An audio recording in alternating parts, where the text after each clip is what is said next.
Hello, everybody. Here's to July 4th. I can't really say happy July 4th because I think this is one of the saddest July 4ths in our nation's history. On this day in 1776, well, the document had actually gone to the printer on July 2nd, but our founders decided to celebrate July 4th officially, the signing of the Declaration.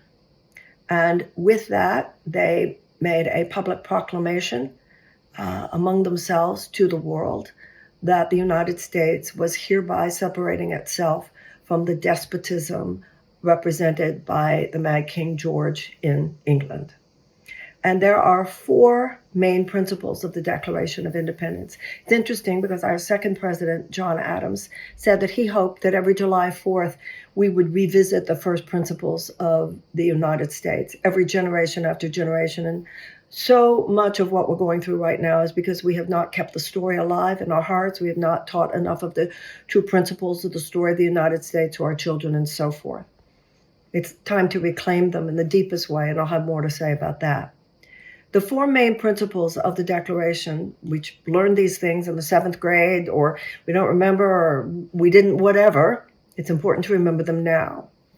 We find these truths to be self-evident, of course, that all men are created equal.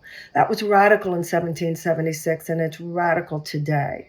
It's radical to say that all men are endowed by their Creator with the inalienable rights of life, liberty, and the pursuit of happiness. And then it goes on to say that the only reason governments are instituted, it says governments are instituted to secure those rights. That's why government exists, to secure those rights, not to limit them, not to compromise them, to secure them. And that if in any way the government is not doing its job, it is the right of the people to alter it or to abolish it. All that's very radical. And today, on July 4th, if we are to truly revisit the principles of the Declaration of Independence, to celebrate all that came after it, of course, with the signing of the Constitution. You know, it's interesting because there are two main documents, of course, the Declaration and the Constitution. The Declaration was separating ourselves from England, and the Constitution was to say, not only are we not going to be them, this is what we are going to be. And so the Constitution was written as a way to secure our ability to secure our freedom. The reason this is not a happy July 4th is because our governments and our Constitution are literally under assault as we speak.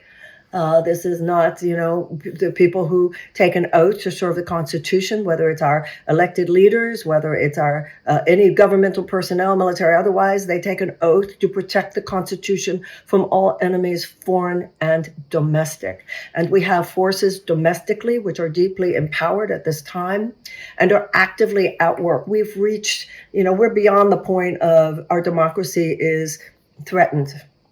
We are at a point actually where the pillars are crumbling in front of our eyes, not only because of the overreach of our president, who obviously, even though he's got the copy of the Declaration of Independence in the Oval Office, clearly when he was asked by a reporter, what does it mean to you? It was so clear he's never read it. He said, it's about unity, it's about love. Excuse me, no, it's about the things I said, that all men are created equal, that governments are instituted to secure the rights of life, liberty, and the pursuit of happiness, and that if the government's not doing that, it is our right, the right of the people to alter it or to abolish it.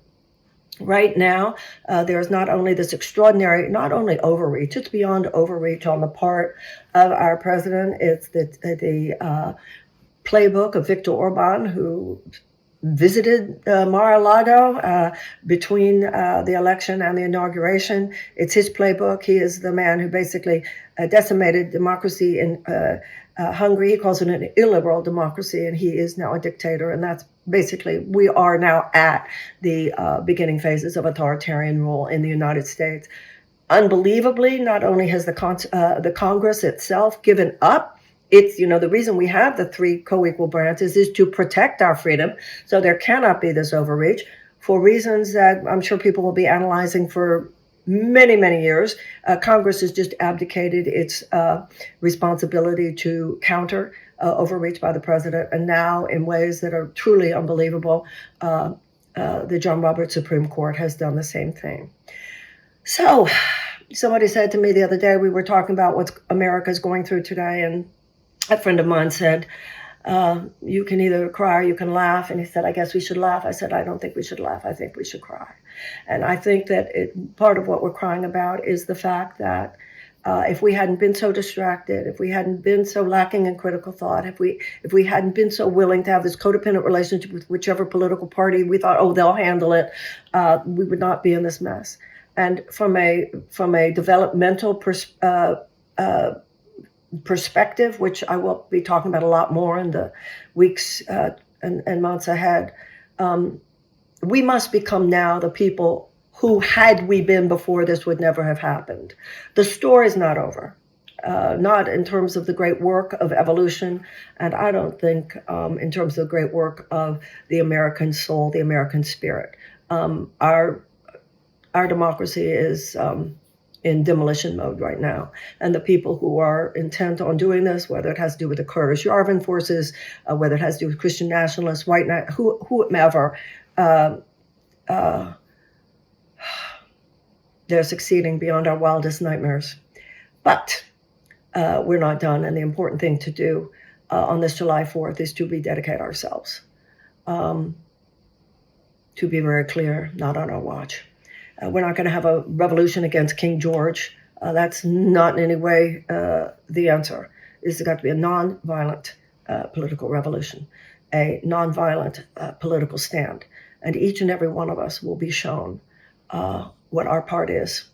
I think today, one of the most important things we can say to each other is, my God, don't cave. It's just heartbreaking to watch universities that have caved, big media companies that have caved, law firms that have caved. You and I can't cave.